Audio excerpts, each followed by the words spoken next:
The Whitmore Family and the Time Machine. The summer of 1859 was very hot in eastern Tennessee. The air was so thick with heat that it made everything look wavy above the dusty roads. Men looked for shade under big oak trees. Time seemed to move very slowly. Farmers watched their crops die under the burning sun. Animals stayed in whatever shade they could find. The creek beds were so low that you could see smooth stones that were usually under the water. Old people said they had not seen such a hot summer since 1832, when the drought made many families move west to find better land. For the Whitmore family, the terrible heat would soon be the smallest of their problems. Time itself, that steady thing that always moves forward the same way, would soon move in scary and strange ways. This would leave a mark on all 19 people who lived on the Whitmore farm. Our story starts at the Whitmore farm, 5 miles outside the small town of Maplewood, Tennessee. It was a big property with 300 acres. Fields of tobacco and corn stretched toward the far mountains. The main house was proud and tall against the rolling hills. It was a big 2-story building made of dark wood and white boards. A wide porch went around 3 sides of the house. Tall windows were open, trying to catch any breeze. They reflected the afternoon sun like watching eyes. 2 big stone chimneys stood at each end of the house. They were quiet in the summer heat, but would bring warmth when winter came back to the Tennessee hills. The farm had not always been so nice. Local stories said that Jonathan Whitmore had come with just a wagon of things, a pregnant wife, and a dream of what could be possible in this green valley. Other settlers had thought the Whitmore land was not good, too rocky in some places, too wet in others when it flooded. But Jonathan saw hope where others saw problems. Through hard work and special knowledge about farming that he had learned from his father in Virginia, he had turned the difficult land into one of the best farms in the county. Jonathan Whitmore had built this place with his own hands almost 30 years ago when he first came from Virginia with his young wife, Ella Laner. Now at 53, his hair was gray at the sides, but his tall body was still as strong as the oak beams that held up his house. His skin was rough from many years of working the land. His face had fine lines that got deeper when he smiled, which was often when he was with his growing family. His hands were hard and strong hands that could break a wild horse or gently hold a new grandchild. Jonathan was an important man in the community. He owned land, was a deacon at the local church, and was the head of what many thought was the biggest and richest family in the county. He had come from nothing and become one of the wealthiest men in eastern Tennessee. But he was modest about his success, which made his neighbors of all kinds like him. His word was his promise. His handshake was as good as any written contract. People often asked for his help when they had arguments. The Whitmore house had 19 people in total. Jonathan and Ella Laner had been blessed with 10 children of their own, 6 sons and 4 daughters, from 31 years old to 11 years old. 4 of the older children were married, bringing 3 daughters-in-law and 1 son-in-law into the family. Then there were 5 grandchildren, all under 8 years old. It was a loud household, especially when everyone came together for Sunday dinner or special times. The dining room filled with the sound of forks and knives, talking that went over each other, and laughter that seemed to be the Whitmore family's biggest crop. The servants often said that keeping track of all the Whitmores was like trying to count a flock of birds in flight. Just when you thought you had counted everyone, another would appear from some corner of the house. But Ella Laner Whitmore managed the busy house with practiced skill. She had long ago made systems for everything from washing clothes to harvest parties. Life on the Whitmore farm moved with comfortable routine. The days flowed one into the next like the gentle Maple Creek that wound through the eastern edge of their land. Sarah pressed her face closer to the window. Her breath made fog on the glass even though it was hot. At 11 years old, she had not yet learned the quiet manners expected of young ladies in 1859 Tennessee. Her dark hair escaped from its ribbon, and wild pieces framed a face covered with freckles, something she had gotten from her mother, much to her ongoing sadness. Unlike her older sisters, who had learned to carry themselves with quiet dignity, Sarah was all movement and curiosity. Her mind was as quick as her feet. "Papa, the Hendersons have come," called Sarah, pulling back from the lace curtains of the front parlor. She spun excitedly, her dress spreading out around her ankles. "And they brought the twins. Can I go outside to meet them?" Jonathan looked up from the newspaper he had been reading, the Richmond Inquirer, which came by mail coach twice a week. Political tensions between North and South had been getting worse and more worrying, but today was for celebration, not worry. He folded the paper carefully and put it on the side table. Jonathan nodded, adjusting his black wool vest despite the terrible heat. Even in the warmth of a Tennessee summer, proper dress was expected, especially on a day when guests were coming. "You may greet them properly once they have come inside, Sarah. Tell your mother, child, and get Thomas from the barn. He has been working on that strange invention of his all morning." Sarah's face fell for a moment at being told she could not go outside right away. But the thought of getting her brother Thomas, always her favorite among her many brothers and sisters, quickly made her happy again. She ran from the parlor, her footsteps echoing through the high-ceiling hallway as she called for her mother. "Ella Laner, the first guests are here," Jonathan announced as his wife came into the parlor, wiping flour-covered hands on her apron. Even though she was almost 50, Ella Laner Whitmore still had much of the beauty that had first caught Jonathan's eye at a harvest dance 30 years earlier. Her brown hair showed only the smallest threads of silver. Although having children had softened her once thin figure, she carried herself with the same grace that had made her the most wanted young woman in her Virginia hometown. The invention Thomas was working on was his latest creation. Thomas Whitmore, the second youngest son at 23, had a mind that seemed to work differently from the rest of the family. Always thinking, always creating. While his brothers had inherited their father's practical approach to farming and business, Thomas had an intelligence that seemed to float above the everyday concerns of farm life. He was drawn instead to questions about how the physical world really worked. His small bedroom was filled with journals containing drawings and math, and shelves lined with science books ordered at great cost from booksellers in New York and Boston. Much to his father's disappointment, Thomas showed little interest in farming. He preferred to spend his days making curious devices of brass and wood. His latest obsession was a machine he claimed could measure the passage of time more precisely than any clock. Jonathan had reluctantly allowed Thomas to turn a corner of the barn into a workshop, hoping that his son's strange interests might eventually create something useful.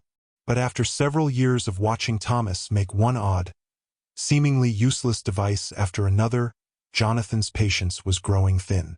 Sarah found her brother hunched over a workbench in his corner of the barn. He wore brass-rimmed glasses as he made tiny adjustments to what looked like a fancy clock mechanism. Unlike his father and brothers, whose hands were rough from farm work, Thomas's fingers were long and nimble. They were better suited to handling the tiny gears and springs of his inventions than to gripping a plow or an axe handle. His vest pockets bulged with small tools, pencil pieces, and folded scraps of paper covered in math. "Thomas," Sarah called, startling him enough that he almost dropped the delicate part he was adjusting. "Mama says you must come to the house right away. The Hendersons are here already, and Papa says no more working today." Thomas sighed and carefully set down his tools, removing his glasses. "Tell Father I will be along soon. I just need to secure this pendulum assembly before I leave it." Sarah skipped over to look at the complex arrangement of brass, crystal, and wood that filled her brother's workbench. "Is this your new invention? What does it do?" But today was special. Today, the entire Whitmore family had gathered to celebrate Ella Laner's 50th birthday. Neighbors from miles around would be coming throughout the afternoon for what promised to be the social event of the season. The kitchen was alive with activity: hams roasting, pies cooling, and servants rushing around under Ella Laner's watchful eye. The rich smells of cinnamon, cloves, and roasting meat filled every corner of the house, temporarily covering even the ever-present summer heat. In the dining room, Jonathan's oldest daughter, Abigail, supervised the arrangement of Ella Laner's finest china and silverware, brought out only for the most special occasions. At 29, Abigail had inherited her mother's organizational skills along with her father's commanding presence. Her husband, Charles Fletcher, a successful merchant from Knoxville, stood nearby, bouncing their youngest child on his hip while trying to keep their two older children from touching the carefully folded napkins. Nathan and Emily, if you cannot keep your hands to yourselves, you will be sent upstairs until the guests arrive. Abigail warned in a tone that meant business. The children immediately put their hands behind their backs, though mischievous grins suggested their good behavior might not last long. In the front parlor, Ella Laner's sister-in-law, the widowed Catherine Whitmore, arranged fresh-cut flowers from the garden in crystal vases. At 62, Catherine had been living with the family since her husband, Jonathan's brother, had died 5 years earlier. Her presence was a blessing to Ella Laner, who valued both the practical help with household management and the companionship of another woman close to her own age. The two had become as close as blood sisters over the years, sharing the joys and sorrows that came with overseeing a large, busy household. "These dahlias are particularly fine this year," Catherine remarked, placing a bright bloom at the center of an arrangement. "Despite the heat, your garden continues to grow well." "The credit belongs to Matthew and his green thumb," Ella Laner replied, referring to her third son, who at 27 had taken charge of the estate's flower gardens. Unlike Thomas with his science obsessions, Matthew's interests lay in the practical growing of plants. Both for beauty and for the medicinal herbs he studied with almost scholarly dedication. "Though I fear if this drought continues, even his talents will not save the late summer blooms." Outside, the two youngest Whitmore grandchildren, cousins Elizabeth and Daniel, aged 4 and 5, chased each other around the ancient oak tree that dominated the side yard. Their excited squeals pierced the afternoon quiet. Their mothers, both busy with preparations, had given 12-year-old Samuel, Ella Laner's grandson, the job of watching the younger children. He approached this responsibility with comical seriousness, hands on hips, as he called warnings about staying close to the house. As the Henderson family's carriage rolled up the long gravel drive, none of the Whitmores could have possibly imagined that this day would mark the beginning of a nightmare, a terrifying ordeal that would later be whispered about in hushed tones throughout the county for generations to come. The celebration was in full swing by mid-afternoon. Tables had been arranged beneath the ancient oak trees in the side yard, loaded with enough food to feed half the county. Several whole hogs had been roasting since before dawn in pits dug specially for the occasion. Their delicious meat was now being carved by Jonathan's second oldest son, Michael, whose skill with a carving knife was famous throughout the region. Platters of fried chicken, bowls of fresh churned butter, baskets of cornbread, and dishes of summer vegetables harvested that very morning from the Whitmore gardens covered every available surface. For those with a sweet tooth, there were pies of every description: apple, peach, blackberry, and Ella Laner's famous sweet potato pudding, a closely guarded recipe passed down from her grandmother. Crystal bowls of fresh churned ice cream, kept cold in tubs of ice from the Whitmore ice house, were being rapidly emptied despite their generous size. A small group of musicians, a fiddler, a banjo player, and a man with a squeeze box, played lively tunes while couples danced on a wooden platform that Jonathan and his sons had built for the occasion. The music competed with the steady hum of conversation and laughter as neighbors, who often went weeks without seeing each other, caught up on local news and gossip. Ella Laner Whitmore moved among her guests with the grace of a woman half her age. Time had been kind to her. Her face showed fewer lines than most women who had borne 10 children. Only a few strands of silver threaded through her dark hair, which was arranged in an elegant bun.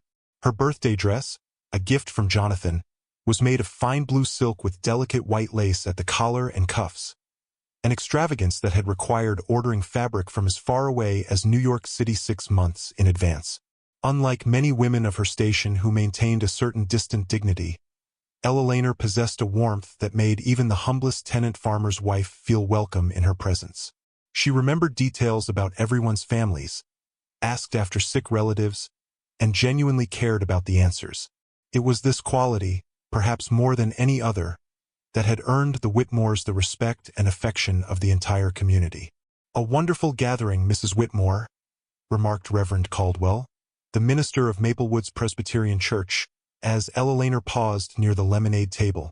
A round man with side whiskers and kind eyes, Reverend Caldwell had served the spiritual needs of Maplewood for nearly 20 years. "The Lord has truly blessed your household."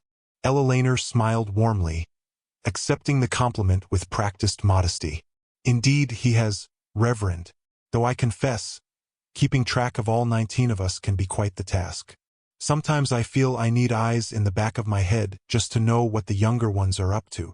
She glanced fondly toward where Sarah was attempting to teach a complicated dance step to the Henderson twins, her dark curls bouncing with each energetic movement. Children are the Lord's greatest blessing, the Reverend agreed, his gaze following Eleanor's. And grandchildren even more so, Eleanor replied, though I sometimes wonder if the Lord didn't bless us with quite such abundance to keep us humble. Just yesterday, young Daniel decided to release all the chickens from their coop because he felt they looked sad. We spent the better part of the afternoon rounding them up from every corner of the property. The Reverend chuckled appreciatively, but before he could respond, a sharp cry cut through the festive atmosphere. Mother! The sharp call came from Abigail, Eleanor's oldest daughter, who at 29 was herself the mother of 2 young boys. She was hurrying across the lawn, supporting the slumping form of Sarah, whose face was alarmingly flushed. The girl's normally boundless energy seemed to have vanished completely. She leaned heavily against her sister, her steps faltering. She just collapsed during the dancing, Abigail explained, her voice tight with concern as she guided Sarah toward a nearby chair. One moment she was laughing and twirling with the Henderson children, and the next she simply crumpled to the ground. I thought perhaps she had twisted her ankle, but she's burning up, Mother. She's burning up like she has a fever. Eleanor pressed a hand to Sarah's forehead and drew back in alarm. The child was indeed unnaturally hot, her skin almost painful to touch. Sarah's eyes, usually so bright and alert, had taken on a glassy, unfocused quality, and her breathing came in short, irregular gasps.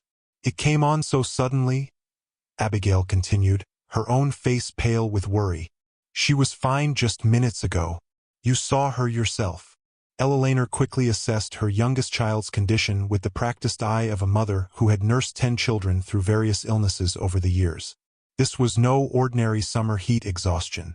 The speed with which the symptoms had appeared was deeply concerning.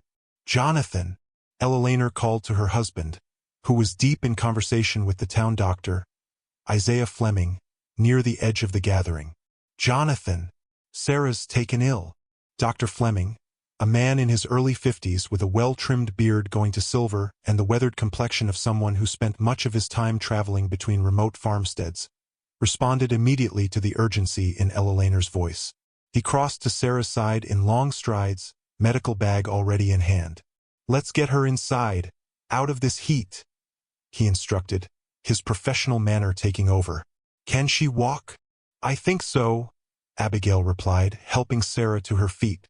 The girl swayed dangerously but remained upright with her sister's support. I'm just dizzy, Mama, Sarah protested weakly. I don't want to miss the party. There will be other parties, child, Eleanor soothed, stroking her daughter's flushed cheek. Right now, you need to rest. Several guests had begun to take notice of the commotion, their expressions shifting from curiosity to concern as they observed Sarah's obvious distress. Eleanor, ever conscious of her duties as hostess, turned to address them. Please continue enjoying yourselves, she urged with a reassuring smile that hid her growing worry. It seems the excitement and heat have overwhelmed Sarah a bit. Dr. Fleming will see to her, and I'm sure she'll be right as rain before long. It's unusual, Dr. Fleming muttered, more to himself than to the anxious parents hovering nearby. Such a sudden onset. No cough, no signs of infection. He peered into Sarah's eyes, then frowned. Her pupils are strangely dilated. Sarah tossed restlessly on the bed, her small hands plucking at the coverlet. It hurts, Mama, she whimpered, her voice thin and frightened. My skin feels like it's on fire, and there's a strange pulling sensation inside me, like I'm being stretched. Eleanor exchanged a worried glance with her husband before turning back to their daughter. Where does it hurt, sweetheart? She asked, keeping her voice calm, despite her growing fear. Everywhere, Sarah replied, a tear slipping down her flushed cheek, but especially my bones. They ache so strangely. Dr. Fleming's frown deepened at this description. In his 25 years of practicing medicine in rural Tennessee, he had encountered most of the common ailments that afflicted the population, from seasonal influenzas to typhoid, from childhood diseases to the injuries common in an agricultural community. But Sarah's symptoms matched none of the familiar patterns. "Will she be all right?" Ella Lehner asked, clutching her husband's arm so tightly that her knuckles whitened.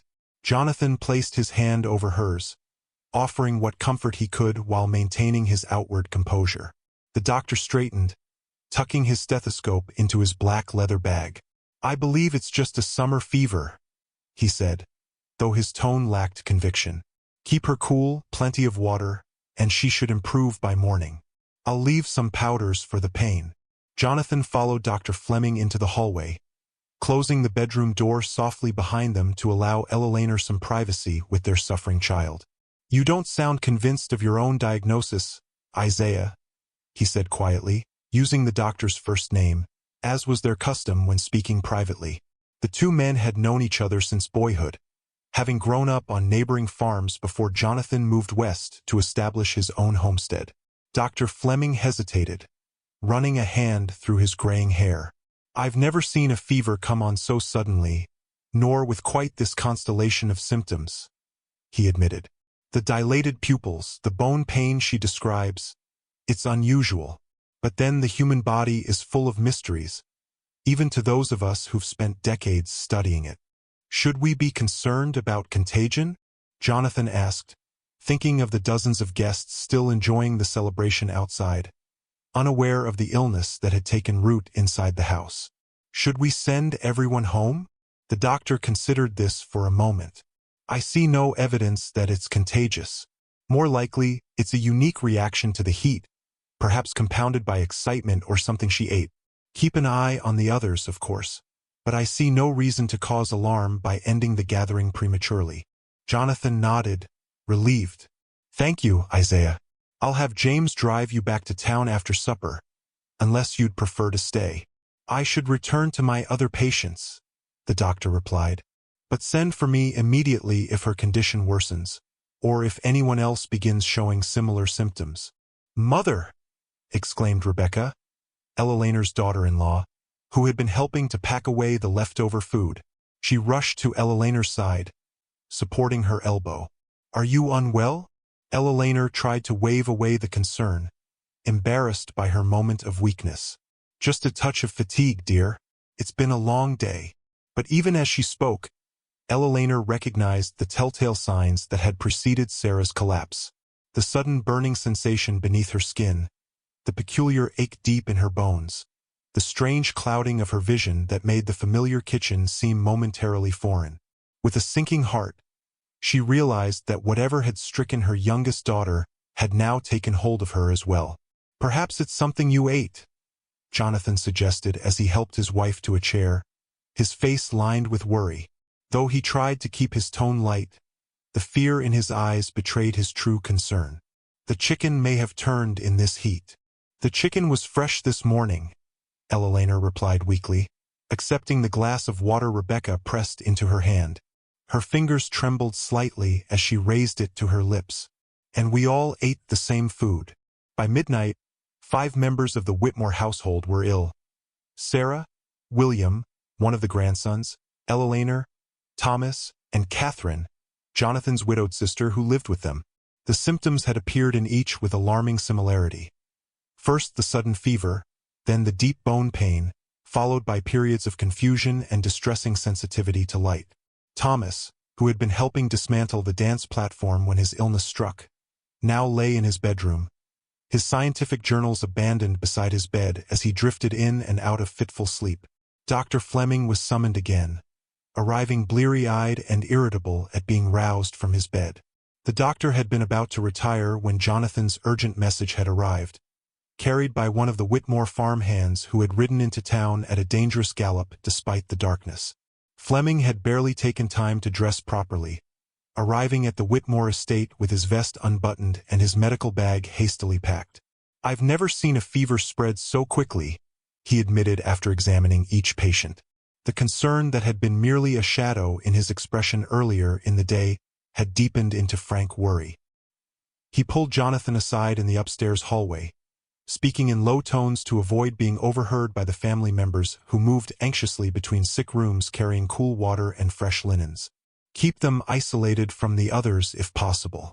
I fear it may be contagious.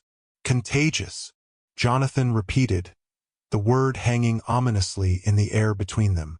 What manner of illness do you suspect? The doctor shook his head, frustration evident in the gesture. That's what troubles me. It resembles no contagion I've encountered in my practice. The sudden onset, the peculiar constellation of symptoms.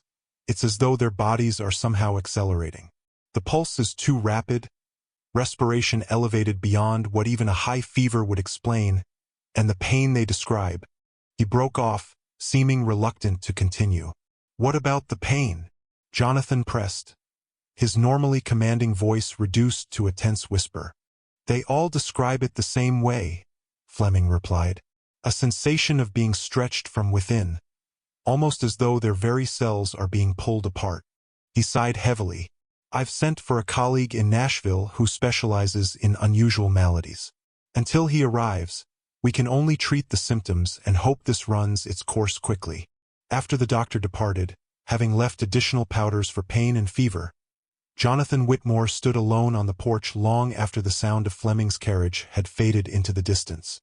The night was still except for the chorus of cicadas and the occasional hoot of an owl from the woods beyond the fields. The moon hung full and bright in the cloudless sky, casting the Whitmore estate in a silvery light that made it appear almost otherworldly. A sense of foreboding had settled over Jonathan, as tangible as the night air against his skin. In 30 years of farming this land, he had seen his share of illness, the usual childhood diseases, the occasional outbreak of influenza, even a brush with typhoid some years back. But something about this felt different, unnatural somehow. He was still standing there when the first light of dawn broke over the eastern hills, painting the landscape in shades of gold and rose. The fields, still wet with dew, shimmered in the early light, and bird song replaced the night chorus of insects. The beauty of the familiar scene stood in stark contrast to the dread that had settled in Jonathan's chest during his night-long vigil. It was Thomas who found him, emerging from the house with a cup of steaming coffee. Despite having been among those stricken the previous night, Thomas appeared to have recovered somewhat, at least enough to be up and moving about. He was dressed in his usual attire of dark trousers and vest, though he'd foregone his jacket in concession to the heat that promised to be as oppressive as the day before.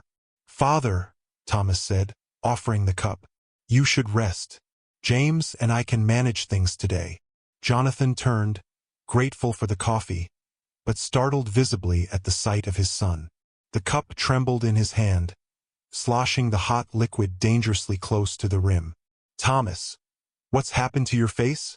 Thomas blinked in confusion, running a self-conscious hand over his cheeks and jawline. "Nothing, Father. I'm fine now. The fever broke around 3. He gave a reassuring smile.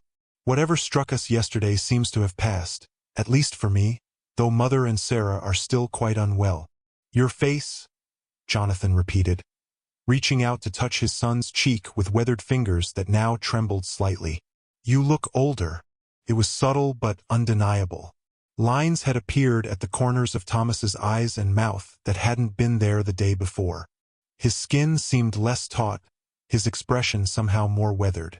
Most disturbing of all, the faint beginnings of crow's feet that had just begun to show around his eyes, appropriate for a man of 23, had deepened overnight into the more pronounced lines of a man approaching his mid-30s. "Nonsense," Thomas dismissed with a laugh, though it sounded forced even to his own ears. "It's just the poor light and lack of sleep."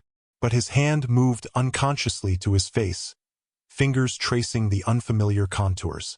Then, more seriously, "Do I truly look different, Father?" Jonathan nodded slowly, his eyes never leaving his son's face. "As though you've aged a decade in a single night." Thomas's scientific mind immediately began to race with possibilities, none of them comforting. "I must see for myself," he murmured, more to himself than to his father. He turned abruptly and strode back toward the house, Jonathan following close behind. In the entrance hall, A large mirror hung between portraits of Jonathan's parents.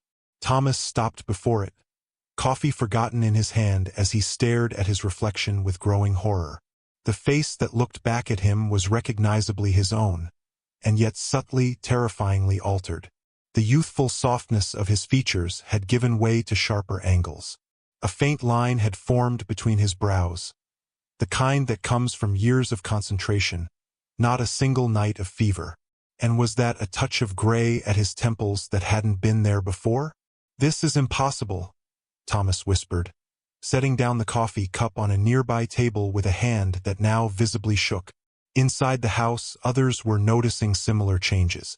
Eleanor gasped when she caught her reflection in her vanity mirror. The silver threads in her hair seemed to have multiplied overnight, and fine lines now radiated from the corners of her eyes like spider webs spreading across her once smooth skin. Her hands, as she raised them to her face in disbelief, showed pronounced veins and the first hints of age spots that had not been present when she'd fallen asleep. "Jonathan," she called when her husband entered their bedroom, her voice thin with fear. "Look at me. Something is happening." Jonathan crossed to his wife, taking her trembling hands in his. He had known Eleanor for 30 years, had watched her age gracefully from a vibrant young bride to a dignified matron. He knew every line of her face, every strand of her hair. The woman before him now was still his Eleanor, but altered in a way that should have taken years, not hours. "I know," he said softly. "Thomas has been affected as well, and the others." Eleanor nodded, tears welling in her eyes. "Catherine looks. She looks as though she's aged 20 years overnight. And Sarah," her voice broke. "Our little girl, Jonathan. She's changing before my eyes." In the next room, 11-year-old Sarah Whitmore sat on the edge of her bed, staring down at her body in bewilderment. Her nightgown, which had fit perfectly the day before, now felt tight across her chest and too short at the ankles. When she had awakened that morning, disoriented and still feverish, she had noticed immediately that something was wrong. Her limbs felt longer, unfamiliar. Her face, when she touched it, had seemed different somehow, the roundness of childhood giving way to the more defined contours of adolescence. Sarah had always been impatient to grow up, to be taken seriously like her older sisters, but not like this. Not in a way that made her bones ache and her skin feel like it didn't quite belong to her anymore. "Papa," she called anxiously when she heard her father's heavy footsteps in the hallway outside her room. "Papa, something's wrong with me." The Whitmore estate, normally so full of life and activity, had taken on the hushed, anxious atmosphere of a hospital ward. The affected family members were gathered in the main house, some confined to beds, others well enough to move about but visibly aging with each passing hour. The unaffected few moved between them, offering what comfort and care they could, though conventional remedies seemed woefully inadequate against this unconventional affliction. In the kitchen, Mary Whitmore, James's wife, 7 months pregnant with their second child, prepared broth and tea for the ailing family members. At 29, Mary had been a nurse before her marriage, tending wounded soldiers returning from conflicts with Mexico. Those skills were now desperately needed as she coordinated the care of the afflicted Whitmores, assigning tasks to the few servants who hadn't fled in fear of the mysterious malady. "More willow bark tea for Mother Eleanor," she instructed a nervous housemaid, pressing a steaming cup into her hands. "And check if Catherine needs another cool compress. Her fever seemed to be rising again when I last checked." The maid nodded, but her eyes darted fearfully toward the door, as if calculating the distance to freedom. Mary couldn't blame her. What was happening in the Whitmore household defied natural law. It was terrifying to witness, even for someone with medical training. Dr. Fleming returned, bringing with him a younger colleague from Nashville who claimed expertise in unusual maladies. Dr. Edward Harlow was a slender man in his 30s with wire-rimmed spectacles and the intense gaze of someone who had spent more time with books than with people. He carried a leather satchel that clinked with glass vials and mysterious instruments as he moved. "I've never encountered anything like this," the Nashville doctor confessed, wiping his spectacles with a handkerchief after examining the patients. "The accelerated aging, it defies medical explanation." Dr. Fleming placed a steadying hand on his friend's shoulder. Jonathan, I understand your frustration, but we're in uncharted territory here. Whatever this is, it's beyond anything in our medical experience. A soft knock at the study door interrupted their conversation. It was Thomas, now appearing closer to 35 than his actual 23 years. Despite his condition, he had spent the day moving between the sick rooms, offering comfort to his suffering family members while making careful observations of their symptoms and progression. "May I join you, gentlemen?" he asked, his voice carrying a new gravity that matched his altered appearance. "I believe I might have some insight to offer." Jonathan nodded, gesturing for his son to enter. "Thomas, this is Dr. Harlow from Nashville. He's been assisting Dr. Fleming with diagnosing whatever this is." Thomas acknowledged the introduction with a nod but wasted no time on pleasantries. "I've been monitoring the progression in each affected individual," he explained, producing a small notebook filled with precise handwriting and what appeared to be mathematical calculations. "Based on my observations, we're experiencing a consistent rate of accelerated aging, approximately 1 year of physical aging for every 24 hours of elapsed time." Dr. Harlow's eyebrows rose above his spectacles. "That's a remarkably precise assessment. How did you determine this?" "Measurement and observation," Thomas replied simply. "I've been documenting visible changes: hair graying, skin elasticity, even subtle shifts in bone structure and posture. The pattern is consistent across all affected individuals, regardless of their starting age." "Then perhaps the explanation isn't medical," Thomas suggested from his position near the window. Despite his condition, his mind remained sharp. "Perhaps it's something else entirely." "What do you mean?" Jonathan demanded, a note of impatience creeping into his voice. His son's theoretical musings often tried his patience, but never more so than now with the family in crisis. Thomas hesitated, clearly weighing his words carefully. His eyes, which had always possessed a certain intensity when he was deep in thought, now seemed to hold a new wisdom, a depth of understanding that hadn't been there before his transformation began. "I've been working on something, a device related to time, a way to measure it more precisely, but also to understand its fundamental nature." "Your contraption in the barn," Jonathan scoffed, though there was more fear than derision in his tone. "What could that possibly have to do with this illness?" Thomas met his father's gaze steadily. "It's not just a timepiece, Father. It's an experiment in the manipulation of temporal energy. I've been corresponding with a scientist in Europe who theorizes that time isn't just a measurement, but an actual force that can be harnessed, perhaps even altered under the right conditions." A heavy silence fell over the room. Even the doctors exchanged skeptical glances, though Dr. Harlow's expression held a hint of fascination beneath the doubt. "You're suggesting that your device has somehow caused this acceleration of time within living bodies?" Dr. Fleming asked, his tone making it clear how preposterous he found the idea. "I'm suggesting it's a possibility we can't dismiss," Thomas replied calmly. 3 nights ago, I completed the final calibrations on my device. 2 nights ago, I ran the first full-scale test. Yesterday, the symptoms began to manifest. The timing is suggestive." Jonathan's expression darkened as the implications of his son's words sank in. If Thomas was right, if his experiment had somehow caused this nightmarish situation, then the responsibility for the suffering of 14 family members rested squarely on Thomas's shoulders.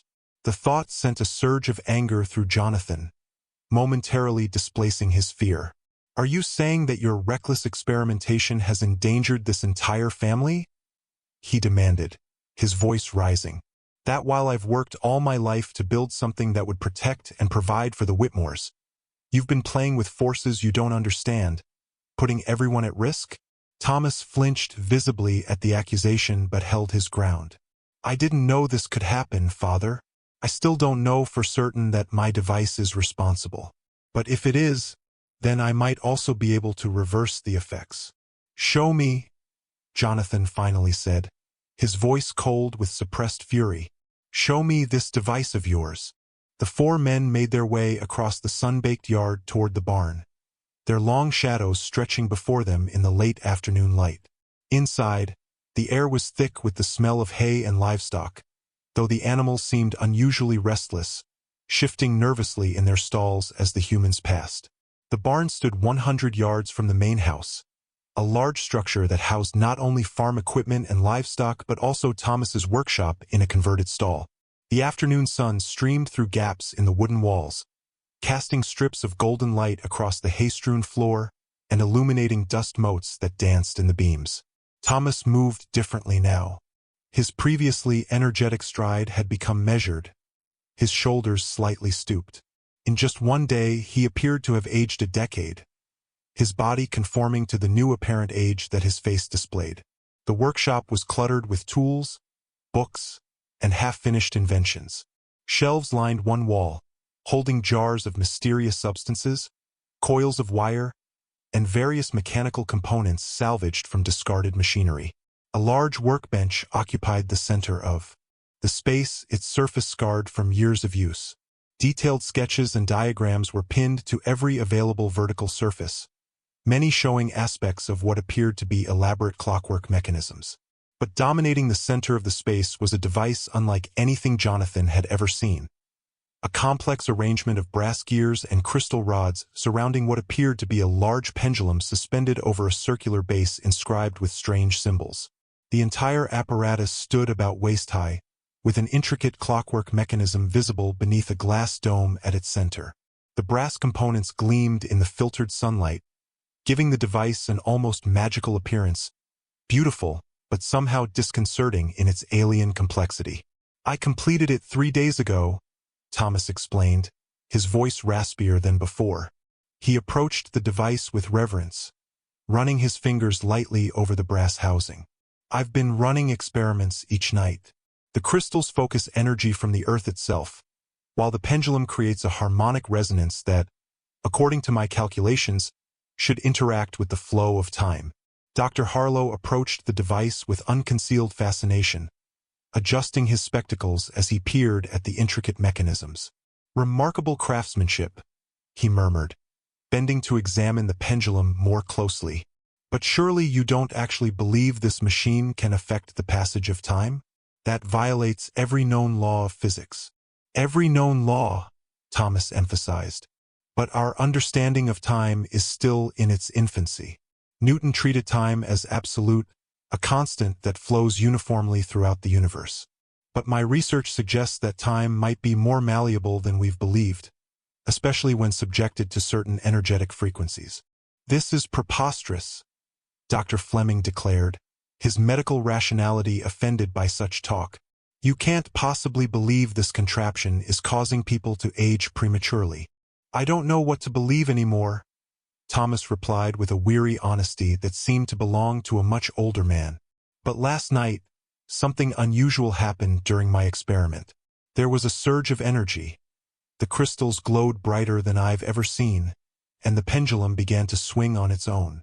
I tried to shut it down, but it continued operating for nearly an hour before finally stopping." As Thomas spoke, Jonathan noticed something he hadn't before, a faint humming emanating from the device, just at the threshold of hearing. The sound seemed to vibrate not just in his ears but somehow within his very bones, creating an unsettling sensation of dissonance. He took an involuntary step backward. Dr. Fleming had been examining the device with cautious curiosity, his initial skepticism giving way to a more thoughtful consideration as Thomas explained the principles behind his invention. "These symbols," he said, pointing to the base. "Where did they come from? They don't resemble any writing system I'm familiar with." "From a book I acquired from a traveler passing through last autumn," Thomas explained. "A strange man with an accent I couldn't quite place. He claimed it contained ancient wisdom about the nature of time. Most of it was indecipherable, but these symbols were clearly meant to be arranged in this specific pattern." Thomas retrieved a slim leather-bound volume from a nearby shelf and opened it to a marked page. The paper was yellowed with age, covered in flowing script interspersed with diagrams and symbols that matched those on the base of the device. The text itself appeared to be in multiple languages, some recognizable as Latin or Greek, others completely alien. "The man who sold it to me claimed it dated back to ancient Babylon, though portions were added later by scholars throughout history. He said it contained secrets about the malleable nature of temporal reality that had been suppressed by various authorities through the ages. Jonathan felt a chill despite the heat of the barn. "Destroy it," he said suddenly, his voice leaving no room for argument. "Take it apart right now." "Father," Thomas began to protest. "I don't care what we don't know." Jonathan's voice rose, echoing off the barn's high ceiling. 14 members of this family are aging before our eyes like fruit left in the sun. If there's even a chance this abomination is responsible, I want it dismantled." Dr. Harlow cleared his throat, looking uncomfortable. "Mr. Whitmore, while I understand your concern, I must point out that if Thomas's device is indeed the cause of this phenomenon, destroying it without understanding its workings might leave us with no way to reverse the effects." Thomas seized on this reasoning. "Exactly, Father. We need to study it to understand what went wrong." He gestured to the book and his own notebooks.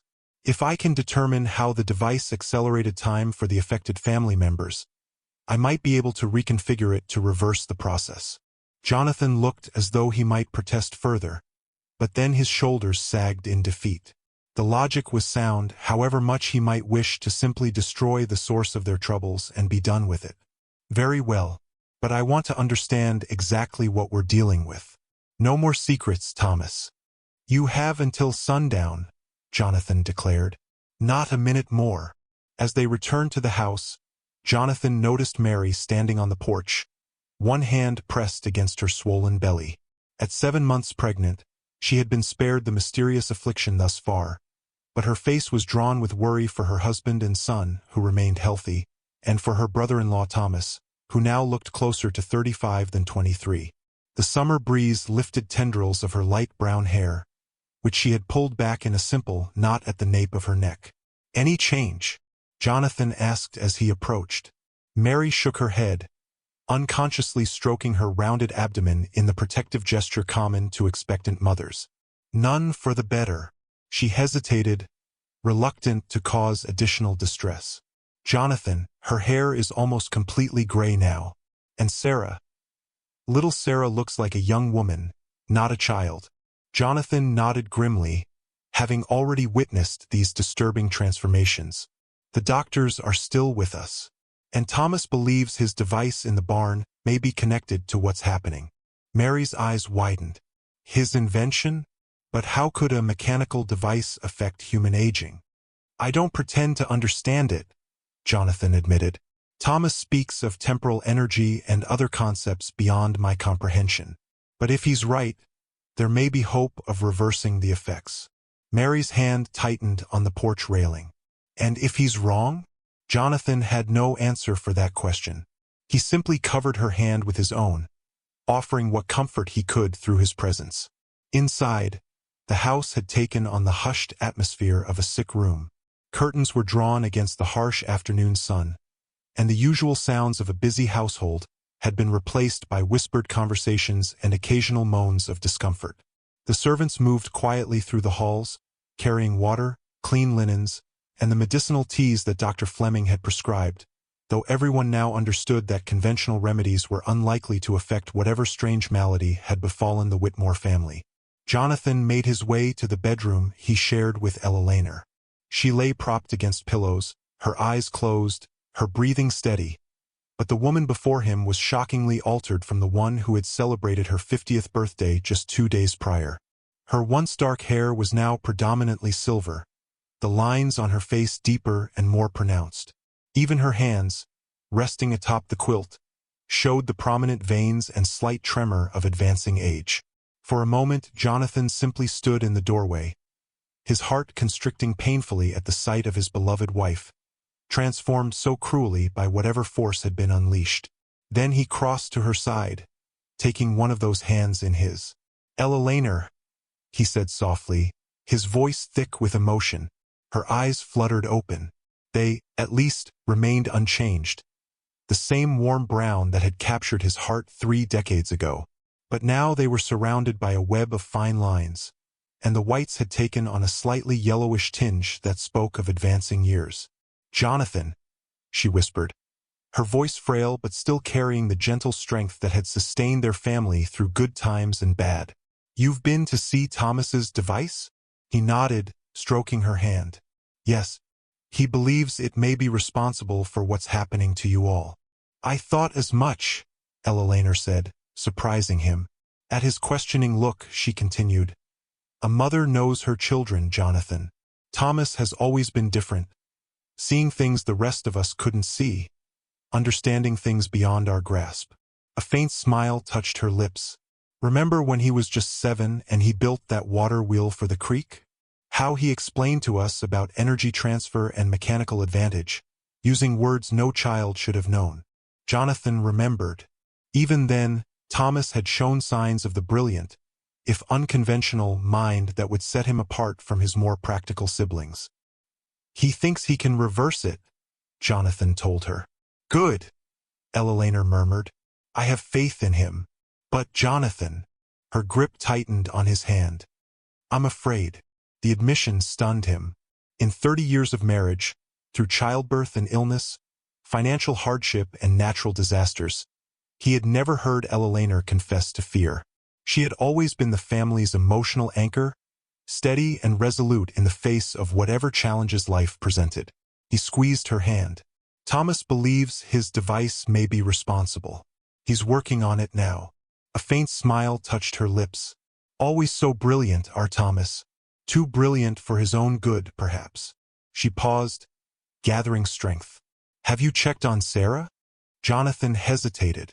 Their youngest had been moved to her own bedroom upstairs, partly to give Ella peace to rest, but partly because the child's transformation was perhaps the most disturbing of all.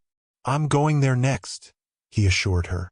"She'll need you to be strong," Ella said. "We all will." Jonathan pressed a kiss to his wife's forehead, then made his way upstairs. The door to Sarah's room was ajar, and he could hear soft sobbing from within. He steeled himself before entering. The young woman sitting at the window barely resembled the 11-year-old girl who had excitedly announced the arrival of guests just 2 days ago. Sarah Whitmore now appeared to be in her early 20s, her childish features replaced by the defined angles of adulthood. Her slight frame filled out into womanly curves that her girl's nightdress struggled to contain. "Papa," she said when she noticed him, her voice deeper but still recognizably Sarah's. "What's happening to me?" Jonathan crossed the room and knelt beside her chair, taking her hands in his. They were a woman's hands now, not a child's, the fingers longer, the bones more pronounced beneath skin that had lost its childish softness. "We're going to fix this, Sarah. Thomas is working on a solution." "I don't understand," she sobbed, tears streaming down a face that had matured a decade in the span of 2 days. "I went to sleep a little girl and woke up like this. I don't know how to be this person, Papa. I don't know how to be grown." The raw confusion and fear in her voice broke Jonathan's heart. Children were supposed to grow up gradually, with time to adjust to each new phase of development. Sarah had been robbed of that natural progression, thrust into physical maturity while her mind remained that of a child. "You're still you," Jonathan assured her, fighting to keep his voice steady. "No matter what happens to your body, you're still my Sarah, and we will find a way through this together as a family."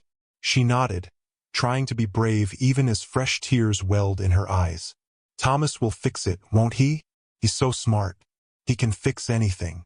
Jonathan wished he could share her childlike faith in her brother's abilities.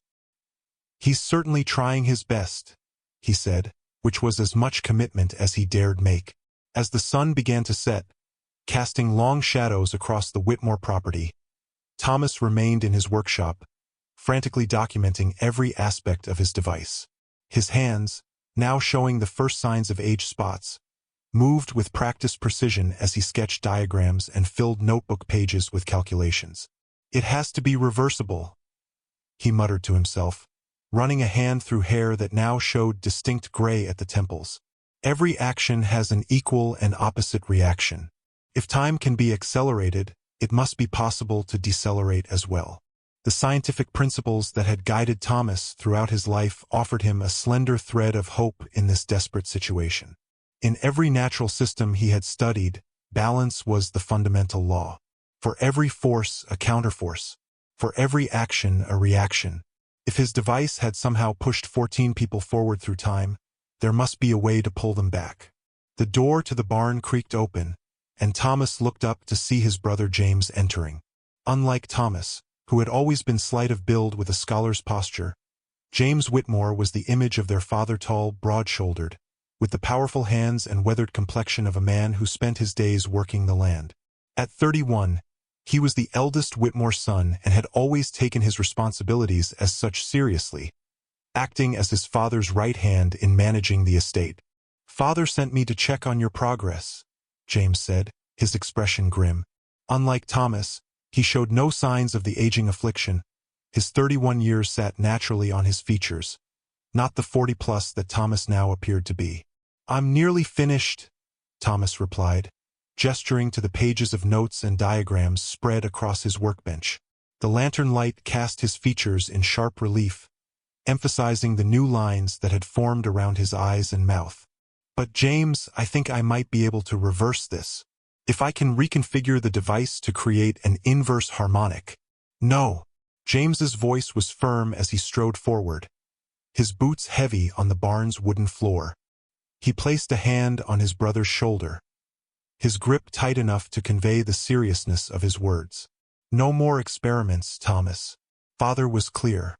The device began to hum louder, and the crystals flared to life with an intense white light that filled every corner of the barn. The pendulum started to swing, slowly at first, then faster and faster until it became a blur of motion.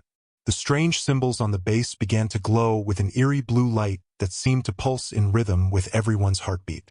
Thomas stood at the controls, his face set in concentration as he monitored the various dials and gauges he had incorporated into his design.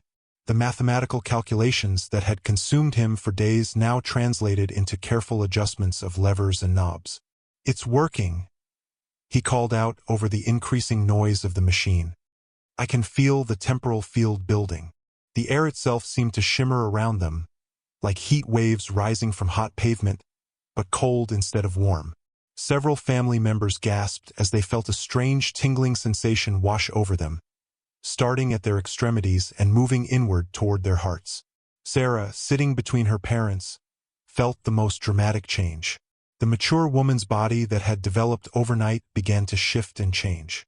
Her features softened, becoming more childlike. Her frame contracted. The curves that had appeared so suddenly began to fade away. Within minutes, she looked like a teenager, then a young girl, and finally like the 11-year-old child she was supposed to be. "Papa!" she cried out in her familiar young voice, tears of relief streaming down her face. "I'm me again." Around the circle, similar transformations were taking place. Ella Laner's white hair was darkening, the deep lines on her face smoothing away like wrinkles being ironed from fabric. Her stooped posture straightened as her spine regained its youthful alignment. Catherine, who had appeared ancient just moments before, was regaining the appearance of a woman in her 60s. But the most dramatic change was happening to Thomas himself. As the machine's creator and the one standing closest to its temporal field, he was experiencing the reversal more intensely than anyone else. Years seemed to be melting away from his face with each passing second. The gray in his hair faded to brown, the lines around his eyes disappeared, and his stooped shoulders straightened. However, something was going wrong. While everyone else seemed to be stabilizing at their proper ages, Thomas continued to grow younger. The device, calibrated to reverse the aging process, had somehow locked onto him as its primary focus. "Thomas!" Jonathan shouted, noticing what was happening. "Shut it down." But Thomas, now appearing to be in his teens, found that his hands were too small and weak to operate the controls he had designed for his adult self. The levers and switches that had been perfectly positioned for a 23-year-old man were now out of reach for someone who appeared to be 15. "I can't," Thomas called back, his voice cracking with adolescent uncertainty. "The controls are too big for me now." James leaped from his chair, rushing toward the device. But as he approached, the temporal field seemed to push back against him, creating a barrier that prevented him from getting close enough to help. "The field is too strong," James yelled, struggling against the invisible force. I can't reach him. Thomas, now appearing to be about 12 years old, was growing weaker by the moment. The mental capacity that had allowed him to create this miraculous device was being stripped away as his brain reverted to that of a child. Complex mathematical concepts that had been second nature to him just minutes before were now incomprehensible. "Papa," Thomas called out, his voice now that of a frightened little boy. "I don't remember how to stop it." The device continued to run, its temporal field growing stronger and more chaotic by the moment. The carefully calculated reversal was becoming uncontrolled, and Thomas was bearing the brunt of its effects. At 10 years old, then 8, then 6, Thomas was rapidly losing not just his physical maturity but also his memories and knowledge. The brilliant scientist who had unlocked the secrets of time itself was becoming a confused child who couldn't understand the machine he had created. Jonathan watched in horror as his son continued to shrink and age backward. In desperation, he called out to the rest of the family, "Everyone concentrate. Think about Thomas as he was 23 years old. Brilliant, our Thomas." Whether it was the power of their collective will, some quirk of the temporal field, or simple luck, something in the device's operation began to shift. The chaotic energy that had been focused on Thomas started to stabilize, and his backward aging slowed. For a terrifying moment, Thomas appeared to be about 4 years old, a small child lost in clothes that were far too big for him. But then, gradually, he began to age forward again. 5 years old, then 6, then 8. But the effort was too much for the device. With a sound like thunder, the crystals cracked and went dark. The pendulum slowed and stopped. The temporal field collapsed, leaving only silence and the smell of burned metal in the air. Thomas, now appearing to be about 10 years old, collapsed to the ground, unconscious but breathing. "Thomas!" Eleanor cried out, rushing to her son's side despite having just regained her own proper age. She gathered the small boy in her arms, cradling him as she had when he was actually that young. Dr. Fleming, who had arrived at the barn just as the device activated, pushed through the crowd to examine Thomas. His medical bag seemed almost comically large as he knelt beside the unconscious child. "His vital signs are stable," the doctor announced after a thorough examination. "But he appears to have the body of a 10-year-old boy. Will he grow up normally?" Jonathan asked, kneeling beside his wife and transformed son. Dr. Fleming shook his head uncertainly. "I don't know. This is completely outside any medical knowledge. We'll have to wait and see." Over the following days, it became clear that while Thomas had the body of a 10-year-old, his mind remained that of the brilliant 23-year-old scientist.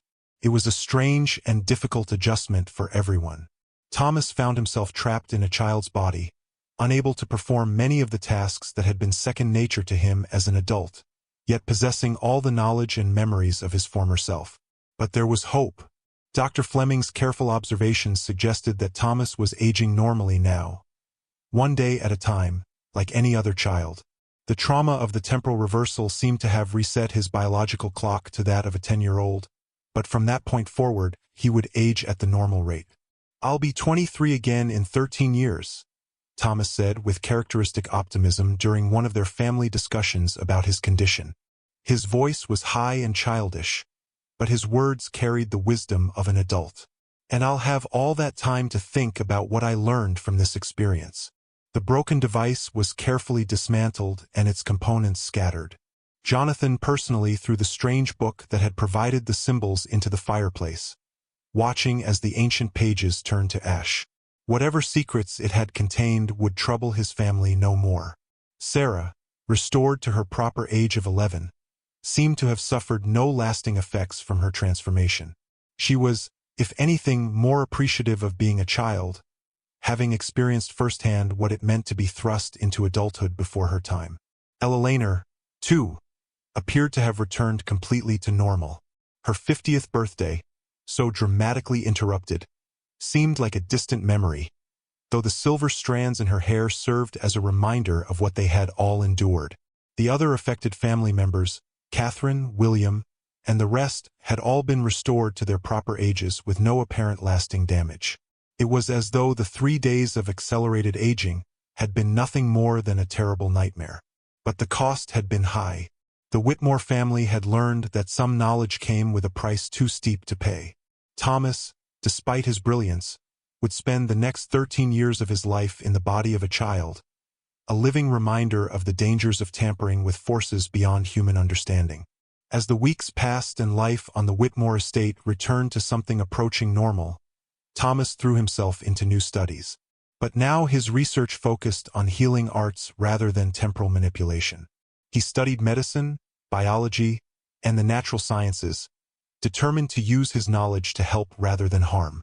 "I want to become a doctor," he announced one evening at dinner, his childish voice filled with adult determination.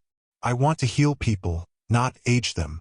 Jonathan looked at his son, this strange child who spoke with the wisdom of a man, and felt a mixture of pride and sorrow. Thomas had paid dearly for his youthful arrogance, but perhaps that price had taught him lessons that would make him a better man. "That's a fine goal, son," Jonathan replied, "and you'll have time to pursue it properly." Years passed.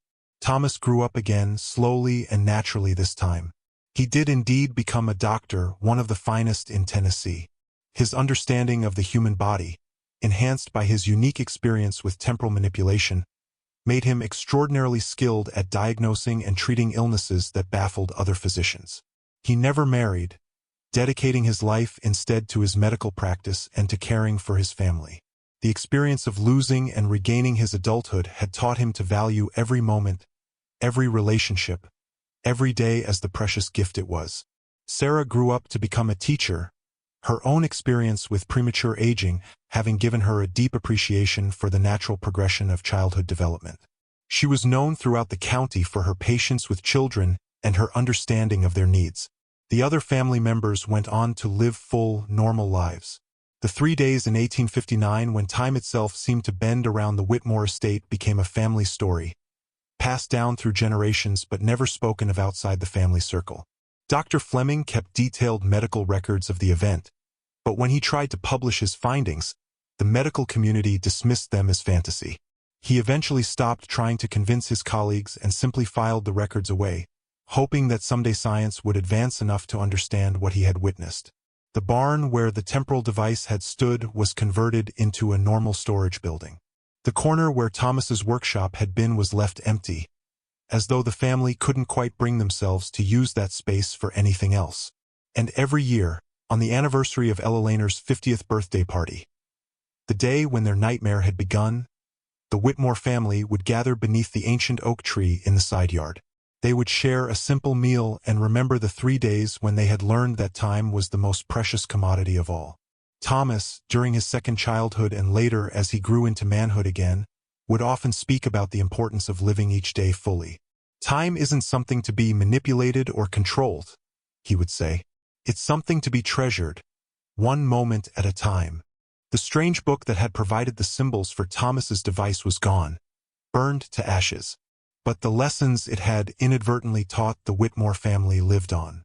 They had learned that some knowledge was too dangerous to pursue, that some forces were too powerful to control, and that the natural order of things existed for good reasons. Most importantly, they had learned that love, the kind of love that would sacrifice everything for family, was indeed powerful enough to transcend even time itself.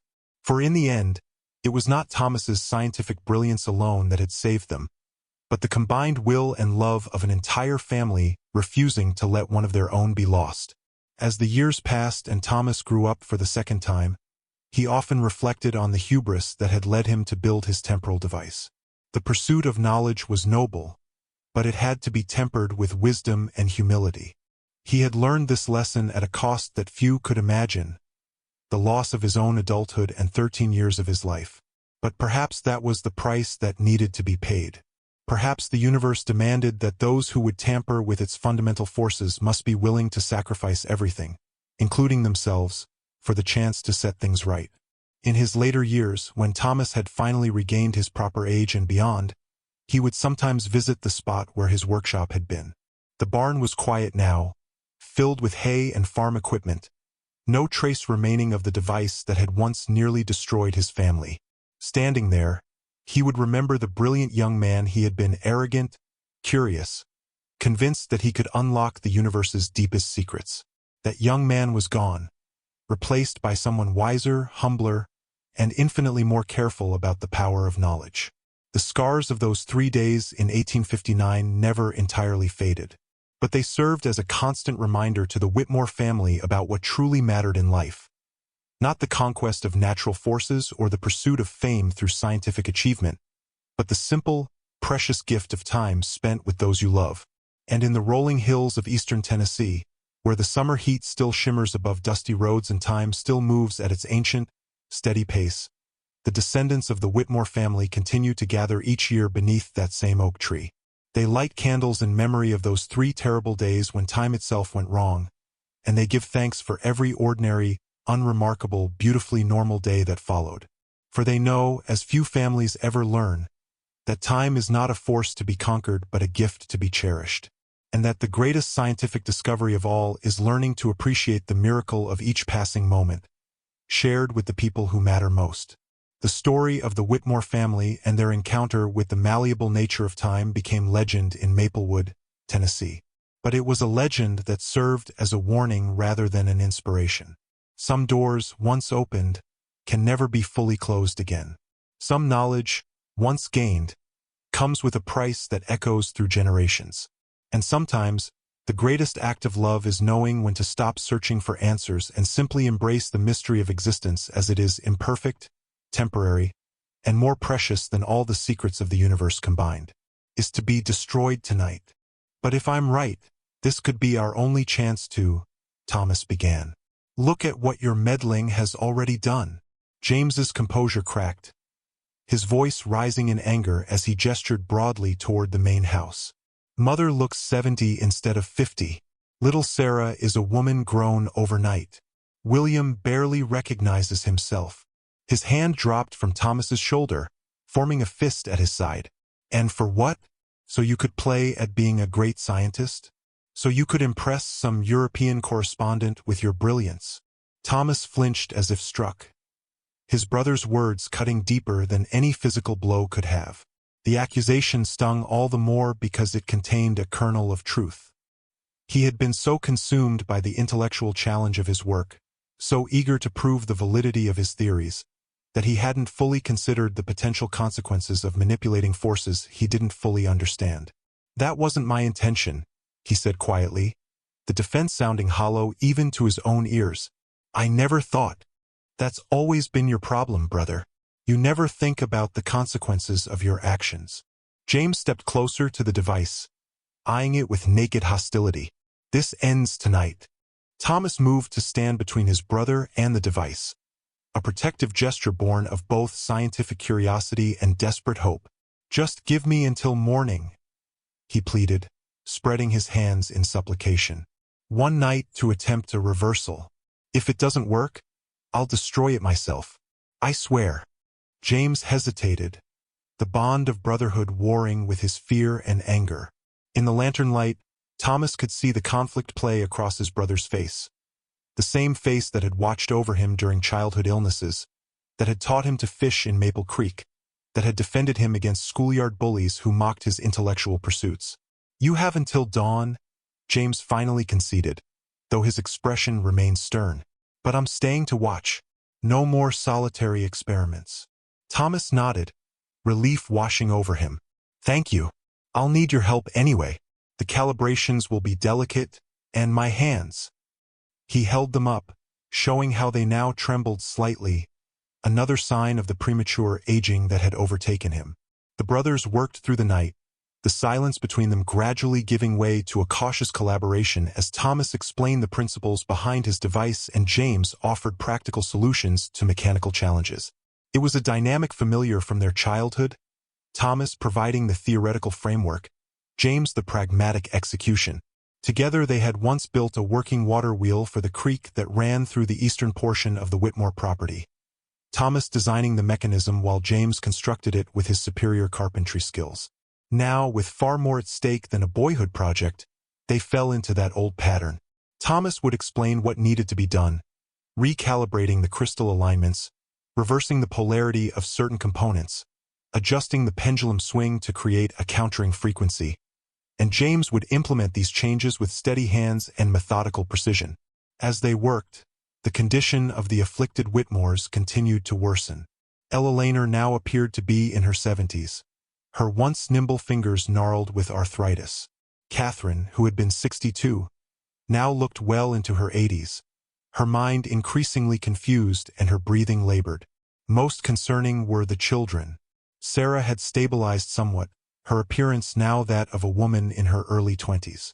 But young William, who had been 7, now looked like a teenager, his child's mind struggling to comprehend the changes in his body. The disconnection between his physical development and his emotional maturity had sent him into a state of bewildered distress that no amount of comfort from his parents could alleviate. By midnight, the mood in the main house had grown desperate. Dr. Fleming had sent for additional colleagues from Knoxville, but they were not expected to arrive before the following afternoon. The Nashville doctor had departed hours earlier, claiming he needed to consult his medical texts, though Jonathan suspected the man was simply fleeing what he couldn't understand. Jonathan sat alone in his study, a glass of whiskey untouched on the desk before him. Through the window, he could see the light still burning in the barn where his sons worked. A part of him wanted to join them to oversee their efforts, but he knew his place was here with Ella Laner and the others. His scientific knowledge was limited. He would be of little use to Thomas and James, but he could provide comfort and stability to the family members who looked to him for strength in this crisis. A soft knock at the door roused him from his thoughts. "Enter," he called, expecting one of the servants who had remained to help care for the family. Instead, it was Mary who appeared, her pregnant belly preceding her through the doorway. Despite the late hour, she was still fully dressed, though her hair had begun to escape its pins, giving her a slightly disheveled appearance that spoke of the long, stressful day. She moved with the careful deliberation of a woman in her 3rd trimester, one hand habitually supporting her lower back. "I've just checked on everyone," she reported, lowering herself carefully into the chair across from Jonathan's desk. "They're resting as comfortably as can be expected." Jonathan nodded wearily. "Thank you, Mary. You should be resting yourself in your condition." She smiled faintly, adjusting her position and seeking comfort that was increasingly elusive as her pregnancy progressed. "I doubt I could sleep even if I tried." She paused, one hand moving in slow circles over her belly. "The baby is restless tonight. Perhaps he senses the disturbance in the household." Jonathan managed a small smile at that. "He or she," Mary amended with a tired shrug. "James is convinced it's another boy, but I'm not so certain." Her expression grew more serious. "Jonathan, I've been thinking about something Thomas said earlier, about the device affecting the flow of time." "What of it?" "Well, not everyone in the household has been affected. You, James, myself, and 2 of the youngest grandchildren remain unchanged. I've been trying to determine what sets us apart from the others." Jonathan had wondered the same thing. Perhaps some are simply more susceptible than others. Or perhaps, Mary suggested, it has to do with our location when the device was activated. "The night before last, when Thomas said the surge occurred. Where were you?" Jonathan frowned, thinking back. "I was in town, attending a meeting at the Masonic Lodge. I didn't return until after 10 o'clock. And James rode out to the Henderson farm to help with a colicky horse. He was gone most of the evening." Mary leaned forward slightly. "The children and I were visiting my sister in the next county. We didn't return until yesterday morning." Understanding dawned on Jonathan's face, the first glimmer of hope he'd felt since the nightmare began. "You think distance protected us?" "It would explain the pattern," Mary confirmed, warming to her theory. "Everyone who was in or near the house that night has been affected. Those of us who were miles away have not."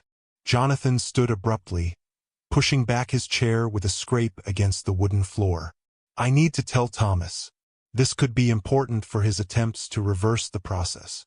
Mary nodded, placing her hands on the arms of her chair to begin the laborious process of standing. Jonathan quickly rounded the desk to assist her, offering his arm for support. "You should try to rest now," he told her gently. "I'll go to the barn and share your insight with the boys." "Be careful, Jonathan," Mary cautioned, her hand lingering on his arm. "Whatever force caused this, it's not natural. Don't take unnecessary risks." Jonathan kissed her forehead, a paternal gesture toward the young woman who had married his eldest son and become such a valued member of the family. "I'll be cautious. Get some sleep if you can." As he hurried across the moonlit yard toward the barn, Jonathan felt the first stirring of hope since the nightmare had begun. If distance could provide protection, perhaps there was a way to shield the entire family while Thomas attempted his reversal. The interior of the barn was transformed. Thomas had rearranged his device, the crystal rods now pointing inward rather than outward, the strange symbols on the base partially obscured by new markings drawn in what looked uncomfortably like blood. Lanterns hung from the rafters, casting multiple overlapping shadows that danced across the walls as the brothers moved around the workshop. "Thomas, James?" Jonathan called, stepping carefully around tables laden with tools and papers. James emerged from behind the device, his face smudged with dirt and his eyes red from fatigue. His shirt sleeves were rolled up to the elbows, revealing forearms corded with muscle from years of farm work, now smeared with oil and dust from his mechanical labors. "Father, we've made progress," he reported. Thomas believes he can create a temporal inversion, a reversal of the energy flow that caused the aging. Jonathan approached his younger son, noticing how Thomas's shoulders now hunched with a stoop that hadn't been there even that morning. The physical changes were progressing at an alarming rate. If they couldn't find a solution soon, there might be nothing left of the Thomas they knew. "I've worked out the mathematics," Thomas added without looking up, his pen continuing its frantic dance across the page. Complex equations filled the journal, interspersed with diagrams that would have been incomprehensible to anyone without Thomas's unique understanding. "The principle is sound, but there's a risk." "What risk?" Jonathan demanded, moving closer to peer at the modified device. The crystals seemed to pulse with a faint inner light, though it might have been merely a trick of the lanterns. Thomas finally raised his head. In the harsh lantern light, the aging was even more pronounced than Jonathan had realized. His son now looked to be in his late 40s, his hairline receding, lines deeply etched around his mouth. Only his eyes remained unchanged, the same intense, intelligent gaze that had always set Thomas apart. "If my calculations are incorrect, the reversal could accelerate the aging rather than reverse it. In the worst case, it could—" He hesitated, clearly reluctant to voice the most terrible possibility. "It could age everyone to dust in an instant." A heavy silence fell over the barn. The only sounds were the occasional stamp of a horse in its stall and the distant hooting of an owl hunting in the fields. The weight of responsibility seemed to press down on all three men, but most heavily on Thomas, who had created the device that now threatened his family's existence. "There must be another way," Jonathan finally said, unwilling to gamble with the lives of his family on such uncertain odds. "Mary has a theory about distance providing protection from the effects. Perhaps if we move everyone far enough away." "It's too late for that," Thomas interrupted, setting down his pen and rubbing his eyes, which seemed to have sunk deeper into their sockets in just the hours since Jonathan had last seen him. "The process has already begun in the affected individuals. Distance might prevent new cases, but it won't help those already suffering." He gestured to himself, the evidence of his argument visible in his prematurely aged face. "The temporal alteration has been initiated at the cellular level. It will continue regardless of location unless we can actively reverse it." He ran a hand through his thinning hair. "This is our only chance, Father." Jonathan felt the weight of the decision pressing down upon him. 19 lives, his family, his blood hanging in the balance. If he refused Thomas's solution, they would continue to age at this accelerated rate, their lives effectively over in a matter of days or weeks. If he approved it, they risked an even more terrible fate. "How certain are you that this will work?" he asked his son, studying Thomas's face for any sign of doubt or deception. Thomas met his gaze steadily. There was no false confidence there, no reckless enthusiasm. Instead, Jonathan saw the measured assessment of a mind capable of weighing complex variables and drawing sound conclusions, even when the stakes were unimaginably high. "I believe in the science," Thomas replied with quiet conviction. The mathematics are sound. The principles of temporal inversion follow logically from what we've observed in the original acceleration. But we're in uncharted territory, Father. No one has ever attempted anything like this before. He spread his hands in a gesture of honesty. I can offer hope, not certainty. Jonathan turned to James. And you? You've seen his work. What do you think? James hesitated, glancing at the modified device with a mixture of distrust and grudging respect. He had always been the practical one, suspicious of Thomas's theoretical pursuits. But now, having worked alongside his brother through the night, he had gained a new appreciation for the rigorous thinking behind Thomas's seemingly fantastical ideas. I don't pretend to understand all of Thomas's theories, he said finally. The mathematics are beyond me, and talk of temporal energy still sounds like something from a dime novel. But I've watched him work tonight with a focus and clarity I've never seen before. If anyone can undo this, it's him.